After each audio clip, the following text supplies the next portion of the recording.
Siapa sangka, seorang wanita asal Amerika yang awalnya cuma liburan ke Indonesia, justru menemukan cinta sejatinya di sini. Bukan cuma jatuh cinta sama orangnya, tapi juga jatuh cinta sama Islam. Kisah nyata yang bikin haru dan membuktikan bahwa hidayah bisa datang dari arah yang tak terduga. Assalamualaikum warahmatullahi wabarakatuh. Halo teman-teman semuanya. Semoga kalian selalu dalam lindungan Allah Subhanahu wa Ta'ala dan diberi kelapangan hati untuk menerima kebaikan hari ini. Jangan lupa untuk klik tombol like, tulis komentar terbaik kalian, dan subscribe channel ini ya. Biar kami terus semangat membagikan kisah-kisah inspiratif yang menyentuh hati. Yuk, tulis sholawat terbaik kalian di kolom komentar sebagai bentuk cinta kita kepada Rasulullah Shallallahu Alaihi Wasallam. Dan jangan lupa, tulis juga dari kota atau negara mana kamu menonton video ini. Namanya Sarah Williams. Ia seorang wanita kelahiran Chicago, Amerika Serikat, berusia 32 tahun dan berprofesi sebagai dosen di sebuah universitas swasta di New York. Sejak kecil, Sarah memang dikenal cerdas dan aktif. Ia tumbuh di lingkungan keluarga yang cukup mapan dan liberal. Kedua orang tuanya adalah penganut Kristen Protestan, namun tidak terlalu taat menjalankan ajaran agama. Bahkan, ketika Sarah tumbuh dewasa, ia tak pernah lagi ke gereja kecuali saat Natal atau pernikahan saudara. Seiring bertambahnya usia dan kesibukan sebagai akademisi, Sarah merasa ada kekosongan dalam dirinya yang tidak bisa diisi oleh karir, teman, ataupun hobi. Ia punya banyak pencapaian akademik, uang, dan teman-teman yang suportif. Tapi, tetap saja ada lubang dalam hatinya yang belum terisi. Ia pernah mencoba yoga, meditasi, bahkan terapi dengan psikolog profesional. Namun semua itu hanya memberi ketenangan sesaat, bukan jawaban hidup yang ia cari. Sampai akhirnya, saat libur musim panas tiba, Sarah memutuskan untuk melakukan perjalanan panjang ke Asia Tenggara. Ia ingin menyendiri, melepas penat, dan mencari inspirasi baru untuk hidupnya. Teman-temannya menyarankan Thailand atau Vietnam, tapi Sarah tertarik dengan satu negara yang sering dibicarakan di forum traveling, Indonesia. Terutama Yogyakarta, yang katanya penuh dengan budaya, keramahan penduduk, dan suasana yang tenang. Tanpa pikir panjang, Sarah memesan tiket dan mempersiapkan keberangkatannya. Setibanya di Yogyakarta, Sarah langsung jatuh cinta dengan atmosfer kota ini. Udaranya hangat tapi tidak terlalu panas, orang-orangnya ramah, dan suasana kotanya penuh nilai budaya. Ia menginap di penginapan kecil dekat Malioboro, dan mulai menjelajahi kota dengan panduan dari seorang pemuda lokal yang dikenalkan oleh pemilik penginapan. Namanya Raffi. Pemuda 28 tahun yang bekerja sebagai pemandu wisata freelance sambil kuliah malam di jurusan sejarah. Raffi bukan tipikal pemuda yang suka basa-basi atau terlalu berusaha menarik perhatian. Ia sederhana, berpakaian sopan, berbicara dengan bahasa Inggris adanya, tapi sangat menghormati Sarah sebagai tamu. Yang membuat Sarah heran, di tengah gaya hidup modern yang ia kenal selama ini, Raffi justru tampak begitu damai meski hidupnya jauh dari kemewahan. Ia sering melihat Raffi pamit sebentar untuk sholat, lalu kembali dengan wajah yang tenang dan penuh semangat. Hal itu diam-diam membuat Sarah penasaran. Hari pertama mereka berjalan-jalan ke Candi Prambanan. Raffi menjelaskan sejarah candi dengan semangat, mencampur bahasa Inggris dan bahasa tubuh agar Sarah paham. Meski sesekali terdengar canggung, Sarah justru merasa itu menyenangkan. Tidak seperti pemandu wisata lainnya yang terlalu formal atau terlalu komersial, Raffi terasa sangat tulus.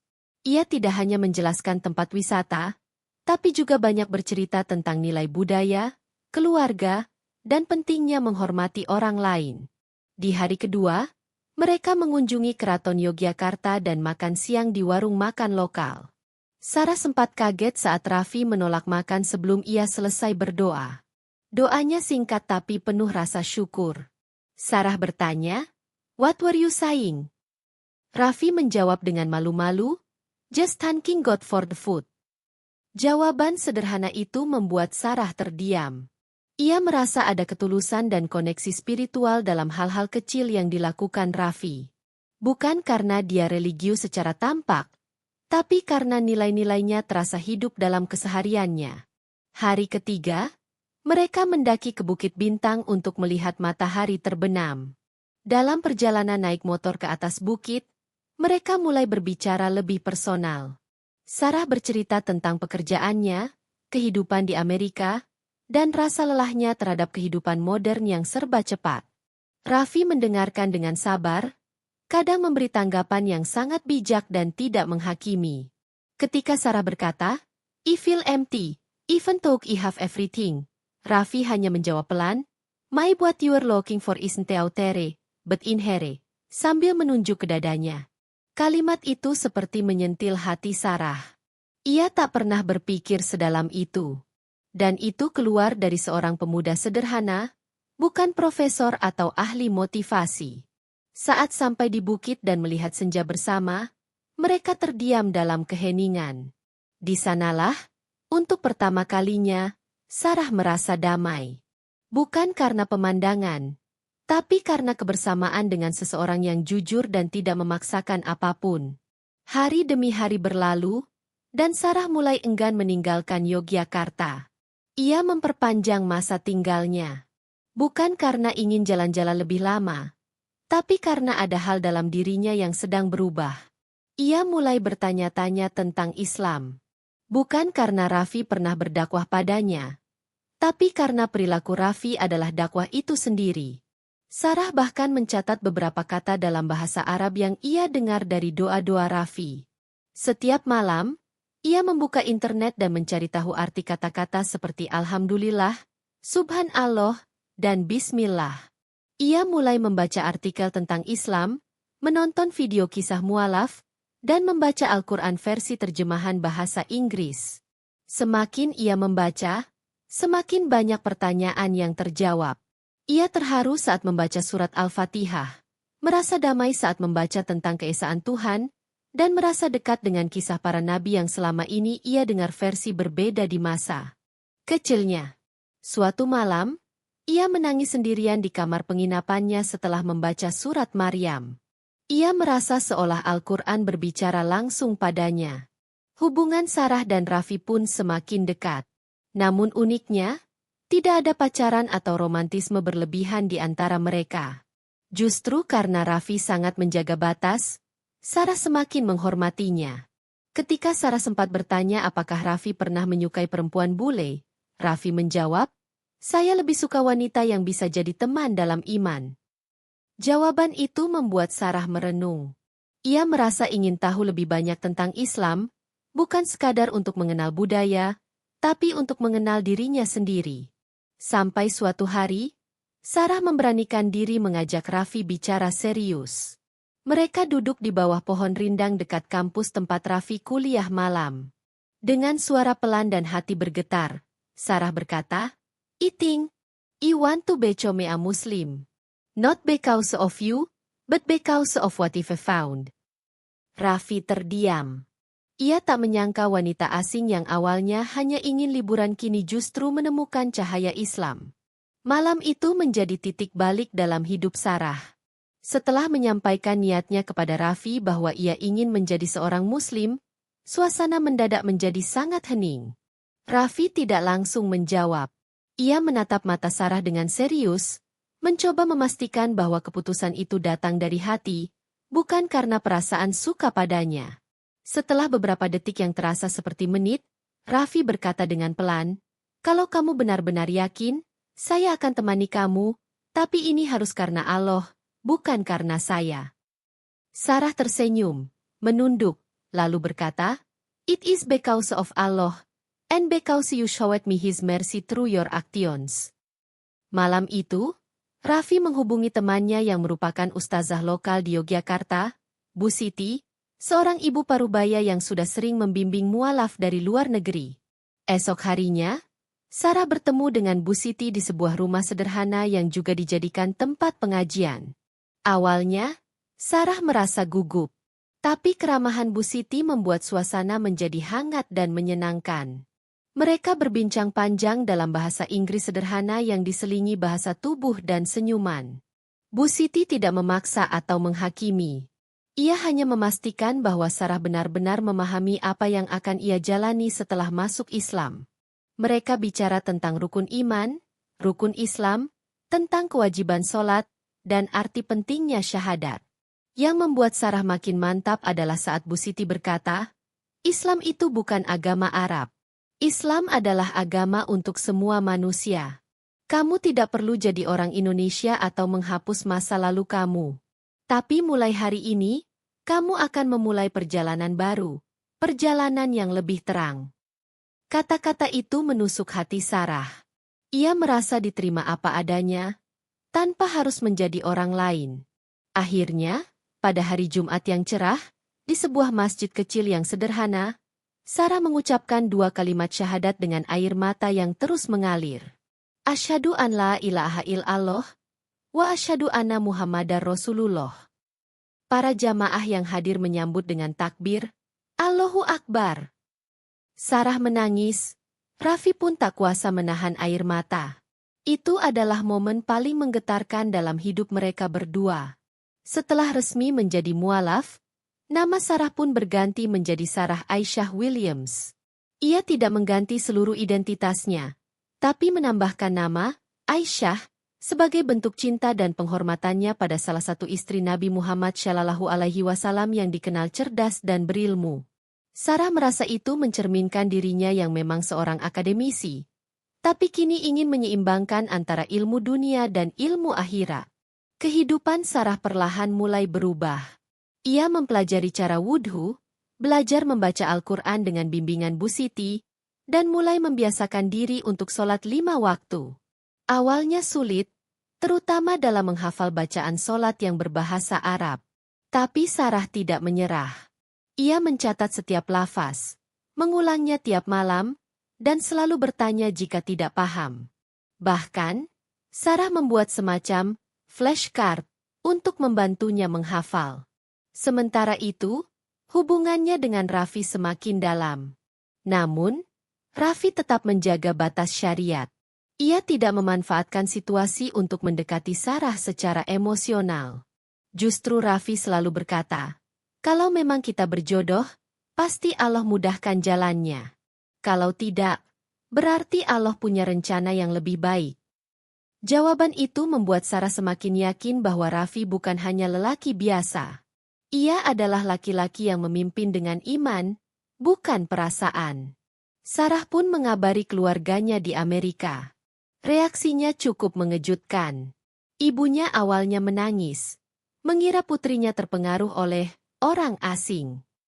Ayahnya diam saja, tapi adiknya yang paling kecil justru penasaran dan mengirim pesan, "Why Islam?" Sarah menjelaskan dengan sabar bahwa Islam telah mengisi kekosongan dalam hatinya yang selama ini tidak bisa dijelaskan oleh apapun. Ia tidak sedang dimanipulasi atau dicuci otak. Justru ia merasa otaknya lebih jernih dari sebelumnya. Beberapa minggu kemudian, orang tuanya mulai melunak. Mereka melihat Sarah menjadi lebih tenang, lebih sabar, dan lebih bahagia. Meski belum menerima sepenuhnya, mereka mencoba menghargai keputusan putrinya. Sarah pun mengirimkan buku-buku tentang Islam yang ditulis oleh para mualaf barat agar orang tuanya lebih paham. Hubungan mereka perlahan membaik. Bahkan ibunya pernah bertanya, apakah aku juga boleh belajar sedikit tentang Quran? Sarah hanya menjawab sambil tersenyum, It would be an honor, Mom. Di sisi lain, Sarah juga mulai terlibat dalam berbagai kegiatan sosial di Yogyakarta. Ia mengajar bahasa Inggris gratis untuk anak-anak di desa tempat Bu Siti tinggal. Anak-anak sangat menyukainya. Mereka memanggilnya Bu Guru Sarah. Dan Sarah merasa sangat bahagia bisa berbagi ilmu. Ia berkata, Teaching used to be my job. Now it's also my joy. Bersama Raffi, Sarah juga sering mengikuti pengajian umum, mendengarkan ceramah di masjid, dan membaca buku-buku Islam. Mereka tidak pernah membicarakan cinta secara langsung. Tapi semua orang di sekitar mereka tahu bahwa ada sesuatu yang tumbuh diam-diam. Sampai akhirnya, Bu Siti bertanya kepada Raffi, Nak, Kalau kamu memang serius ingin membimbing Sarah, kenapa tidak kamu lamar saja secara syar'i? Raffi sempat terdiam. Ia merasa belum pantas. Tapi setelah istiharah dan berdiskusi dengan Sarah, keduanya sepakat untuk menikah. Bukan karena ingin memuaskan keinginan dunia, tapi karena ingin membangun rumah tangga yang penuh keberkahan. Mereka ingin berjalan bersama, saling menguatkan dalam iman, dan tumbuh dalam cinta yang halal. Pernikahan mereka dilangsungkan secara sederhana di rumah Bu Siti. Hanya dihadiri keluarga dekat dan beberapa sahabat. Sarah mengenakan kebaya putih sederhana, dan Raffi memakai jas hitam serta peci. Tidak ada pesta mewah atau kemewahan duniawi. Tapi suasana penuh haru dan cinta. Di saat akad nikah diucapkan, air mata kembali mengalir. Saya terima nikahnya Sarah Aisyah Williams binti William Jones. Adalah kalimat yang mengikat mereka dalam janji suci di hadapan Allah Subhanahu wa Ta'ala. Sarah kini resmi menjadi istri dari pemuda Indonesia yang sederhana, namun luar biasa dalam imannya. Ia tidak hanya menjadi bagian dari masyarakat Muslim, tapi juga bagian dari keluarga baru yang mencintainya apa adanya. Sarah menyadari, perjalanan hidupnya selama ini adalah takdir yang menuntunnya pada cahaya Islam. Dan semua itu dimulai dari sebuah pertemuan sederhana saat liburan di Yogyakarta. Setelah resmi menjadi suami istri, Sarah dan Raffi memulai lembaran baru sebagai pasangan yang tidak hanya berbeda latar budaya, tetapi juga memikul tanggung jawab besar dalam membangun keluarga yang diridhai Allah. Meski telah melewati banyak hal bersama, tantangan nyatanya justru dimulai setelah mereka menikah. Namun, tantangan itu tidak membuat mereka gentar. Justru semakin memperkuat keyakinan mereka bahwa cinta sejati bukanlah tentang kemewahan atau kesempurnaan, melainkan tentang saling membimbing dalam kebaikan. Sarah, yang kini lebih akrab disapa Aisyah oleh teman-teman muslimahnya, memilih tinggal di Indonesia bersama Raffi. Mereka menyewa sebuah rumah sederhana di pinggiran Yogyakarta, dekat sawah dan suasana pedesaan yang tenang. Aisyah merasa tempat itu jauh lebih damai dibandingkan apartemen mewah di New York. Di sini aku bisa mendengar suara azan 5 kali sehari, bisa sholat tanpa terburu-buru, dan bisa hidup tanpa tekanan kapitalisme yang membelenggu, ucapnya pada suatu sesi sharing mualaf di masjid setempat. Aisyah mulai membiasakan hidup dengan kebudayaan lokal. Ia belajar bahasa Jawa dasar, mencoba memasak nasi goreng, tempe bacem, dan bahkan ikut ibu-ibu PKK dalam kegiatan memasak untuk acara pengajian. Meski terkadang aksen dan lidahnya masih kaku saat mengucapkan bahasa Indonesia atau menyantap makanan pedas, ia selalu tertawa dan berusaha belajar. Masyarakat sekitar pun menerimanya dengan hangat. Mereka menyebut Aisyah sebagai bule sholehah yang rendah hati. Sebagai pasangan, Raffi dan Aisyah saling membagi peran. Raffi tetap bekerja sebagai freelancer di bidang desain grafis, sedangkan Aisyah membuka kelas bahasa Inggris privat di rumahnya. Yang menarik, kelas tersebut tidak dipungut biaya untuk anak-anak dari keluarga kurang mampu. Ia percaya bahwa ilmu harus dibagikan, dan pendidikan adalah kunci perubahan. Kelasnya mulai ramai. Bahkan beberapa orang tua dari murid-murid itu mulai bertanya-tanya tentang Islam, karena melihat perubahan dan kebaikan yang dilakukan Aisyah. Selain mengajar, Aisyah juga aktif berdakwah secara ringan melalui media sosial. Ia membuat akun Instagram dan YouTube dengan nama From Sarah to Aisyah, tempat ia berbagi kisah perjalanannya menjadi Muslim, pengalaman hidup di Indonesia, hingga tips belajar Al-Quran bagi mualaf. Kontennya sederhana, tapi menyentuh. Banyak netizen yang mengaku menangis saat menonton videonya. Bahkan ada seorang wanita Filipina yang mengaku akhirnya masuk Islam setelah mengikuti perjalanan Aisyah di media sosial. Mereka berdua pun semakin aktif di kegiatan keislaman. Setiap malam Jumat, mereka mengikuti majelis zikir di masjid dekat rumah. Saat Ramadan, mereka membuka takjil gratis dengan dana yang mereka kumpulkan bersama. Meski tidak banyak, tapi cukup membuat masyarakat merasa terbantu.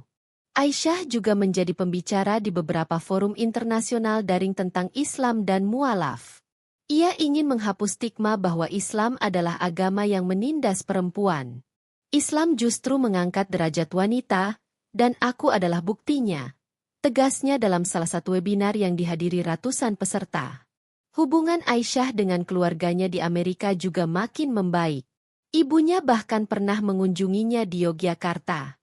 Awalnya sang ibu merasa kaget melihat kondisi rumah sederhana mereka, tapi perlahan ia justru terharu. Ia melihat bahwa anaknya jauh lebih bahagia daripada saat masih bekerja di universitas ternama. Dalam sebuah percakapan malam hari, ibunya berkata sambil meneteskan air mata, "You found PH, and I can feel it too." Aisyah hanya menjawab dengan pelukan, "And I pray you do find the same path someday, Mom." Suatu ketika, Aisyah dan Raffi diundang oleh komunitas mualaf internasional untuk menjadi pembicara tamu dalam konferensi daring tentang Fight and Cross-Cultural Mariage. Dalam kesempatan itu, Aisyah menceritakan bahwa perbedaan latar belakang justru memperkaya hubungan mereka. Kami mungkin berasal dari dua benua berbeda, tapi tujuan kami sama, mencari ridha Allah. Kalimat itu menuai banyak pujian dan viral di kalangan komunitas Muslim global. Di sisi lain, pernikahan mereka bukan tanpa ujian. Ada kalanya Aisyah merasa homesick, rindu keluarganya, terutama saat Idul Fitri. Namun, Raffi selalu ada di sampingnya, menguatkan dengan kata-kata sederhana namun penuh makna. Mereka juga berjanji untuk saling terbuka dalam komunikasi. Jika ada kesalahpahaman, mereka selesaikan dengan musyawarah. Tak jarang mereka menyempatkan waktu khusus untuk membaca tafsir Al-Quran bersama, sebagai bentuk ikhtiar memperkuat ruhiyah rumah tangga. 5 tahun berlalu, mereka kini telah dikaruniai seorang anak laki-laki bernama Yusuf Ar-Rahman.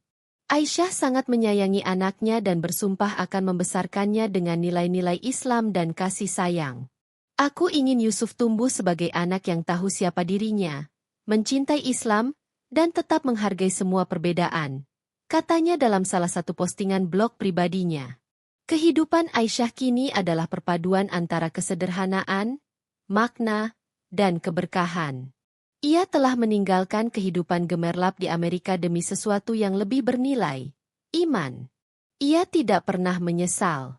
Justru, ia sering berkata bahwa keputusannya untuk menerima Islam adalah hal terbaik dalam hidupnya. Ia menemukan cinta, bukan hanya pada pasangan hidupnya, tetapi juga pada Tuhan yang selama ini ia cari dalam kesunyian. Kini, banyak orang yang terinspirasi oleh kisahnya. Beberapa temannya di Amerika telah mulai mempelajari Islam. Bahkan seorang dosen tua yang dahulu mengajarnya di universitas mengirim email dan berkata, "Sarah, I never thought fight could look this beautiful until Sallallahu Alaihi Wasallam it through your life." Aisyah hanya menjawab dengan sederhana, "All beauty comes from Allah." Di akhir kisahnya, Aisyah menyadari bahwa perjalanannya masih panjang. Tapi satu hal yang pasti, ia akan terus melangkah bersama suaminya, membesarkan anak mereka, dan mengabdi pada agama yang kini menjadi cahaya dalam hidupnya. Ia tak ingin hidupnya menjadi kisah manis yang berhenti begitu saja. Ia ingin kisah ini menjadi inspirasi, menjadi cahaya, dan menjadi pengingat bahwa hidayah bisa datang kapan saja, melalui siapa saja, bahkan dari cinta yang sederhana. Masya Allah, sungguh kisah yang luar biasa ya. Semoga kisah ini bisa jadi pengingat bahwa Islam itu indah dan penuh kedamaian. Kalau kalian suka dengan kisah seperti ini, jangan lupa share ke teman-teman kalian. Sampai jumpa di kisah inspiratif mualaf selanjutnya. Wassalamualaikum warahmatullahi wabarakatuh.